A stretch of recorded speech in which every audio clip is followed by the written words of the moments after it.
When most people think of a cult, they think of Heaven's Gate, the American UFO religion that shocked the world in March 1997. All the ingredients are there: the controlling leader, strict lifestyle, psychological manipulation, and tragic end. It's been called the cult of cults. Yes, it is. It's a cult. I mean, it's the cult of cults. It's the cult of truth. The group believed the world was coming to an end. They claimed the only way to escape was to abandon their bodies so their souls could be taken to heaven on a spaceship following a passing comet. At the command of their leader, Marshall Applewhite, they took what they believed to be the final step in their ascent to heaven. Inside their darkened California mansion, they donned custom jumpsuits and sweet black Nikes. Then they carried out their final ritual. Several days later, the San Diego police made a grim discovery. Dozens of bodies laying in bunk beds, covered in purple shrouds. Then the media circus began. We begin tonight with a good deal more than we knew yesterday about what so many people are now calling the Heaven's Gate cult. The occupants, it was said, seemed to belong to some kind of cult. In the latest bizarre twist, the coroner confirmed late today that male members of the Heaven's Gate group had been surgically castrated. Reinforcements arrived. The body count was up to 39. Most people know how the members of Heaven's Gate died, but how did they live? And did you know they wrote a cookbook? And not just a cookbook, but an entire diet plan packed with promises. Reprogram your genes, a disease-free body. Extraordinary. It's the Transfiguration Diet. Is this humble book the key to unlocking Heaven's Gate? What kind of next-level wisdom does this diet offer? What kind of secrets and secret recipes does a UFO cult have cooking in the kitchen? Heaven's Gate was founded by two bumpkins from Texas. Bonnie Lou Nettles was a nurse who was into astrology and New Age spirituality. Marshall Applewhite, a former music professor, was the son of a preacher man.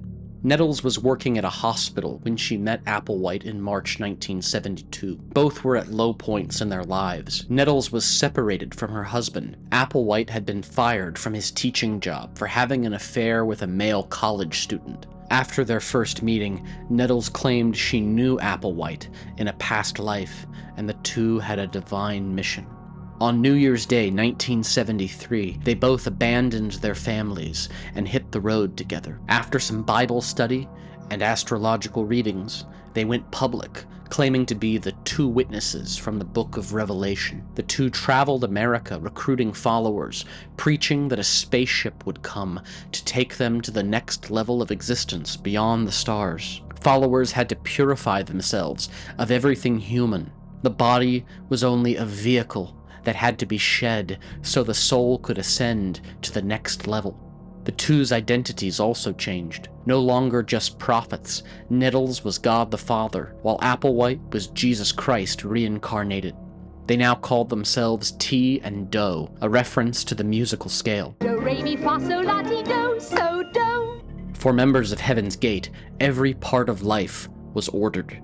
The rules kept followers focused and helped them avoid earthly temptation. They also kept everyone under the strict control of Applewhite and Nettles. Anything considered too human was rejected. Relationships and emotional attachments were not allowed.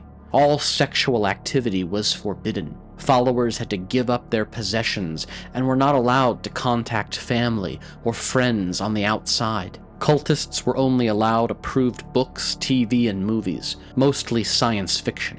Members were supposed to be androgynous. Baggy, long-sleeved shirts and pants were common. Glasses were for function, never fashion, and followers often rocked the Steve Urkel look. Many sported a bowl haircut or simply shaved their head.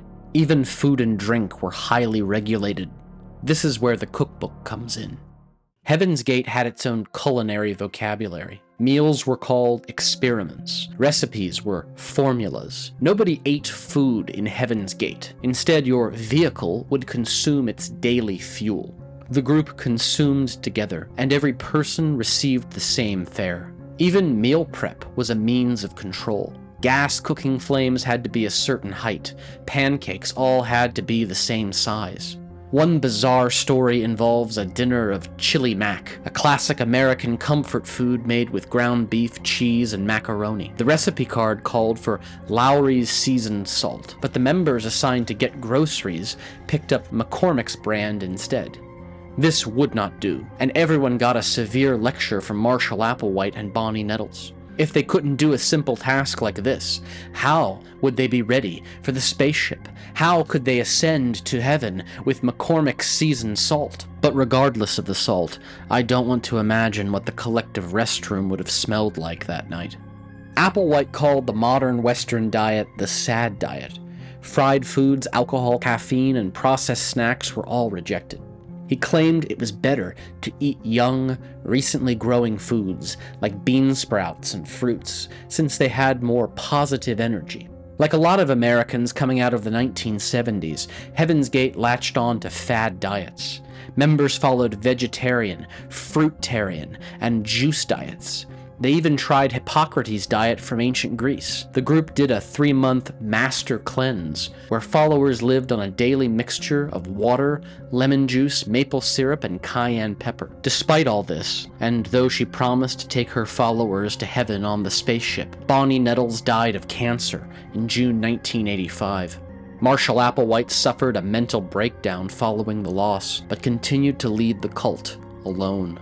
Something that most Heaven's Gate documentaries and media don't mention is that the cult developed their own diet plan and recipe book. The group self-published Transfiguration Diet in 1986 under the name Littlegreen Thinktank Inc. The book's main idea is that all human health problems, food cravings, and eating habits are genetic. A person's genes can be reprogrammed by overcoming humanness and following the Transfiguration Diet. Consuming food is no different than putting gas in a car and shouldn't be seen as a pleasurable or social activity. The vehicle is programmed through genetics. Cravings for junk food are just the lower human forces at work. One illustration explains it like this: "Vehicle, you don't need those cookies. That's just your genes talking.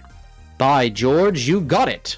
These hand-drawn aliens in purple ink are accompanied by more Applewhite speak. The Transfiguration Diet offers the finest formula we could arrive at for these vehicles, in this environment, in this civilization, at this time. But what's actually in the diet? The book lays it out with a list of nay and yay foods and drinks. The nay list includes all sugar products, artificial sweeteners, dairy products, meat, fish, and eggs, bread and wheat, processed foods, coffee, tea, alcohol, and tobacco. Fried or fermented foods are also not permitted. Heavy spices, sweeteners, and seasonings are also rejected because they mask the taste of real food and encourage indulgence. At its core, the Transfiguration Diet is basically vegan, with tons of garlic and some other strange twists. The yay list includes fruits, vegetables, natural juices, whole grains, raw nuts and seeds, sprouts, honey and maple syrup, olive oil. But there are rules here too. Whole grains must be slow cooked below 130 degrees Fahrenheit. Salads are allowed, but no more than 5 kinds of vegetables per salad. Salt is allowed, but limited. Food needs to be chewed 20 times per bite. Different foods should not be combined in one bite. You must wait 30 minutes after eating a piece of fruit before eating another type of food. Many supplements are required each day. One sample schedule includes garlic, cayenne pepper, blackstrap molasses, wheat germ oil, red clover combination, and apple cider vinegar.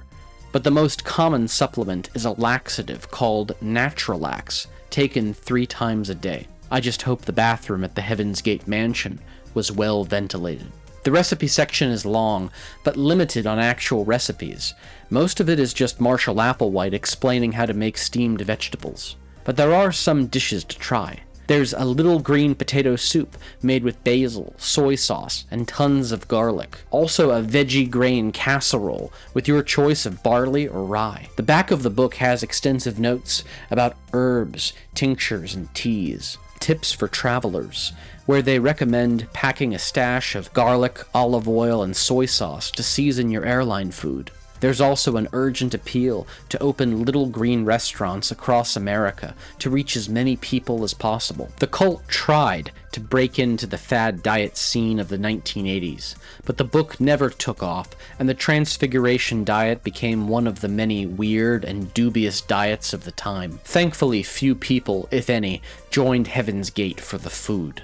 Even cultists admitted it was a rough diet to follow. Apparently, it took 8 weeks for the members' energy levels to return to normal.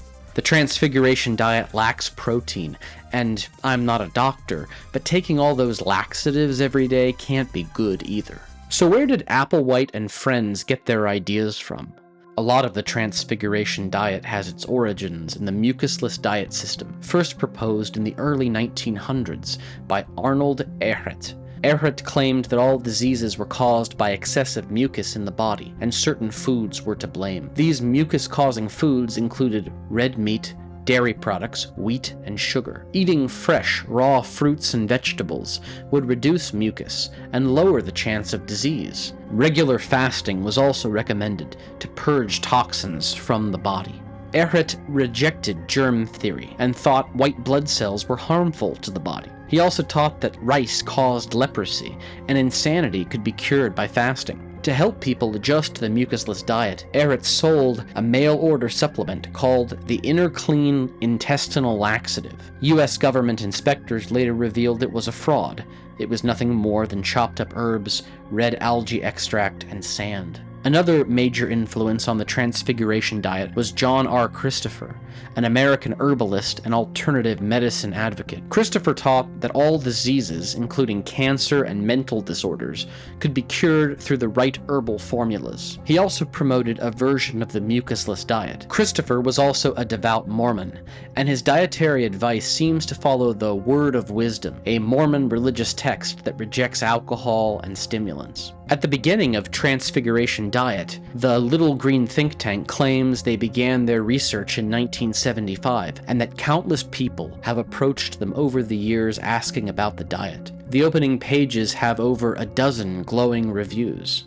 I have suffered from chronic constipation for over 25 years. I can't say thank you enough, because for the first time my energy is so abundant, so also even that life is really a joy. No colon restrictions for me.